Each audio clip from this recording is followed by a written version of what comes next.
Hai, apa kabar sahabat artikel view? Kali ini saya akan membacakan lanjutan alur cerita kisah CO muda berpura-pura culun. Tapi, sebelum mendengarkan kisah ceritanya, silahkan cari posisi yang nyaman dan jauhi keramaian. Dan jangan lupa pasang headsetnya. Dan inilah alur cerita kisah CO muda yang berpura-pura culun. Episode 237, Kisah seorang CO muda yang berpura-pura culun. Ariel kembali ke area Villa Gunung Genting, dan pada malam hari, Kauri dan temannya kembali ke rumah dengan semangat mereka, dan memperoleh mereka membawa beberapa tas besar. Ketika mereka sampai di rumah, mereka bertiga berbaring di sofa seperti tumpukan lumpur. Wanita dilahirkan dengan daya juang yang kuat ketika mereka pergi berbelanja. Itulah sebabnya pria takut akan hal ini. Di pusat perbelanjaan, mereka tidak pernah lelah. Namun sesampainya di rumah, semua rasa lelah itu akan meledak. Ketika Lucy melihat Kauri meletakkan kakinya di paha Ariel dan Ariel memijat dan melegakan Kauri, kecemburuan di matanya tidak bersembunyi sama sekali. Menyenangkan punya suami, aku bisa punya suami kapan saja, Melissa, kata Lucy. Melissa juga sangat lelah, dan berkata dengan lemah, kenapa? Bantu aku menelepon dan bertanya padanya apakah lelaki tua itu telah melupakanku. Lucy berkata dengan tidak puas. Melissa tersenyum tak berdaya, dan berkata kepada Kauri, kamu ingin menaburkan makanan, bisakah kamu kembali ke kamar, apakah kamu harus membuat kami iri sampai mati? Kauri melirik Ariel, alisnya penuh dengan senyum, dan dia dengan hati-hati menarik kakinya dan berkata, aku tidak bisa melakukannya jika aku tidak melakukannya. Siapa yang membuatmu tidak punya suami, bisakah kamu masih menyalahkanku? Aku punya seseorang untuk membantumu, bisakah kamu mengalahkanku? Kauri berkata tanpa takut akan ancaman. Lucy tertegun sejenak, dan menghela nafas berat. Dia memejamkan mata dan berkata, kamu memiliki aura suamimu, aku akan mengakui kekalahan, Tuhan sangat tidak adil, tidak ada yang menyukai wanita cantik sepertiku. Lucy, ada banyak orang yang mengejar kamu, dan kamu tidak dapat melihat apa yang dapat kamu lakukan. Kata Kauri, suami yang dicari Lucy sangat menuntut, seperti Ariel, kan? Melissa berkata sambil tersenyum. Mendengarkan percakapan mengejek mereka bertiga, Ariel tidak bisa ikut campur, jadi dia hanya bisa tersenyum lembut. Ketika tiba waktunya untuk menyelesaikan makan malam, Ariel memberitahu Kauri bahwa dia akan keluar malam ini. Kauri sangat gugup setelah mendengar ini, karena Ariel terluka terakhir kali, dan itu karena dia pulang terlambat. Dia khawatir bahwa kecelakaan lain akan terjadi kali ini. Apakah ada bahaya? Kauri bertanya pada Ariel. Tidak, pergi saja ke rumah teman untuk melihat. Ariel berkata dengan ekspresi santai, semakin berbahaya, semakin sedikit dia memberi tahu Kauri. Kauri tahu bahwa bahkan jika sesuatu terjadi, Ariel tidak akan memberitahunya, dia hanya bisa berkata, hati-hati, pulanglah lebih awal.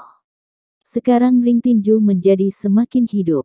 Setelah Rian menyiapkan tantangan bonus, akan ada beberapa penantang setiap malam, dan situasi ini tidak diragukan lagi menambah faktor yang lebih tidak pasti, dan keberadaan faktor-faktor inilah yang akan menyebabkan dapatkan penonton bersemangat.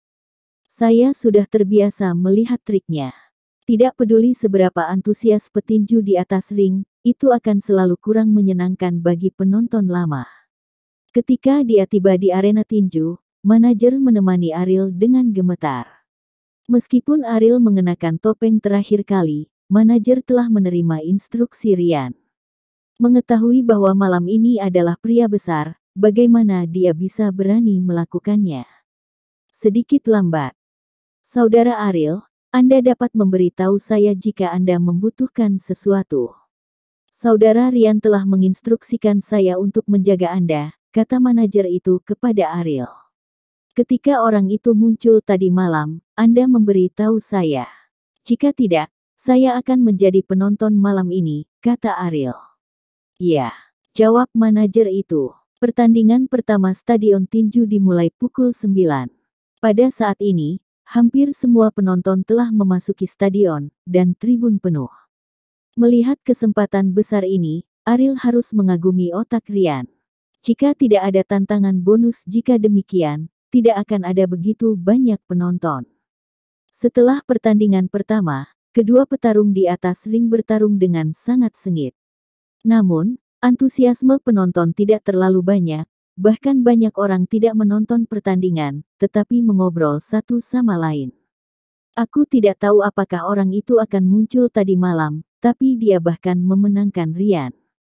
Sungguh menyenangkan melihatnya bermain. Trik sarung tinju ini benar-benar membosankan, dan itu semua triknya. Jika ada bukan bonus challenge, alangkah baiknya nonton TV di rumah. Siapa bilang tidak? Set trik ini sudah lama membuat orang bosan menonton, sungguh membosankan. Beberapa orang di sekitar Ariel mengobrol dengan bosan, dengan ekspresi kurang tertarik. Dan mentalitas mereka hampir mewakili sebagian besar penonton di lapangan. Dari kata-kata ini, Ariel dapat memahami mengapa Ryan membuat perubahan seperti itu. Jika ring tinju terus beroperasi dengan cara sebelumnya, itu akan menutup cepat atau lambat. Meskipun tantangan bonus akan membawa bahaya tertentu, seperti cedera Ryan tadi malam, itu dapat membangkitkan keinginan penonton untuk menonton, yang memaksa perubahan yang tidak dapat dihindari. Aku terlihat cukup bagus, mengapa kamu lelah? Ariel berkata sambil tersenyum. Beberapa orang yang berbicara mendengar kata-kata Ariel. Senyum kecil muncul di wajahnya. Bung, ini pertama kalinya kamu di sini. Seperti kami yang sering datang ke sini, kamu dapat melihat sekilas apa yang dilakukan seorang petinju, dan bahkan menebak apa langkah selanjutnya. Menurutmu apa yang menarik? Kamu tidak mengerti apa-apa, jadi jangan mulai bicara, kalau tidak itu akan menjadi lelucon. Sekarang selera penonton sangat tinggi, dan mereka menghabiskan uang untuk menonton pertandingan tinju. Bukankah hanya untuk kegembiraan? Jika petinju ini tidak dapat memberikan kepuasan kepada penonton. Ini menarik, dan membacanya adalah omong kosong. Kebenaran dari kata-kata ini, Ariel tidak dapat membantah, sepertinya dia harus mengatur pekerjaan lain untuk Ryan. Meskipun tantangan bonus sementara dapat membawa kegembiraan bagi penonton, mereka masih akan merasa bosan setelah waktu yang lama. Tentu saja, tentu saja. Jika Ryan dapat memikirkan cara lain untuk memperbaiki situasi, maka itu masalah lain. Saya mendengar bahwa para penonton pergi ke permainan, jika mereka menang. Masih ada bonusnya, kenapa gak dicoba? Tanya Ariel. Beberapa orang memandang Ariel seperti orang bodoh, dan berkata, Bung, kami membayar untuk menonton pertandingan, bukan membayar untuk dikalahkan. Meskipun petinju ini adalah tipuan, mereka juga bukan sesuatu yang bisa dilakukan orang biasa, mengalahkan. Saya melihat bahwa Anda tidak hanya seorang pemula, tetapi juga pikiran Anda tidak benar. Lihat orang-orang besar di atas panggung, dapatkah itu dikalahkan oleh orang biasa? Kau tidak akan menantang, kan? Meskipun bonus 500.000 hilang. Tapi masih ada 300.000. Mau coba? Beberapa orang memandang Ariel sambil tersenyum, dengan senyum menghina di mata mereka. Jangan mengolok-olok pemula ini, lihat dia, beraninya dia pergi ke kompetisi. Ya, dengan tubuh kecilmu, kamu bahkan tidak bisa mematahkan lengan dan kakimu ketika kamu naik, lihat saja dengan jujur, dan mungkin seseorang akan menantangmu nanti. Saya menyarankan Anda untuk mengatakan lebih sedikit jika Anda tidak mengerti apa-apa.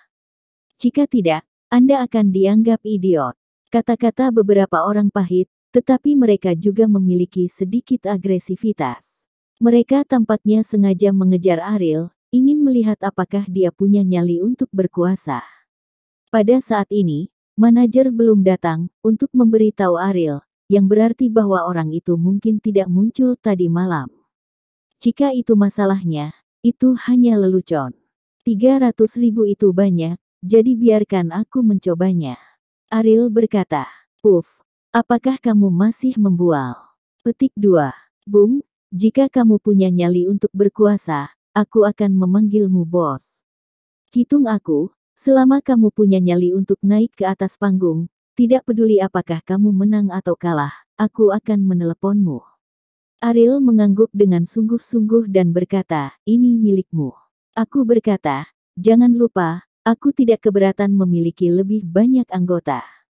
Baiklah, mari kita bicarakan, apa gunanya hanya membual. Saya hanya memperingatkan Anda, setelah Anda naik panggung, Anda dikirim ke rumah sakit, dan ring tinju adalah saya tidak akan bertanggung jawab. Petik 2. Jangan berpura-pura dan kehilangan akal. Meskipun 300 juta banyak, kamu harus memiliki kemampuan untuk mendapatkannya. Setelah game pertama, Ariel meninggalkan penonton, tetapi setelah game pertama tampaknya beberapa orang itu pasti telah mengambil kesempatan untuk menyelinap pergi. Bagaimana dia bisa melakukannya? Sangat ingin bermain di atas panggung. Hei, larilah, anak muda hari ini benar-benar bisa meledakkan kotorannya. Mungkinkah kamu masih percaya bahwa dia berani berkuasa? Bahkan dengan perawakannya yang kecil, kita dapat dengan mudah merawatnya. Lihat, dia tidak pergi. Bersambung.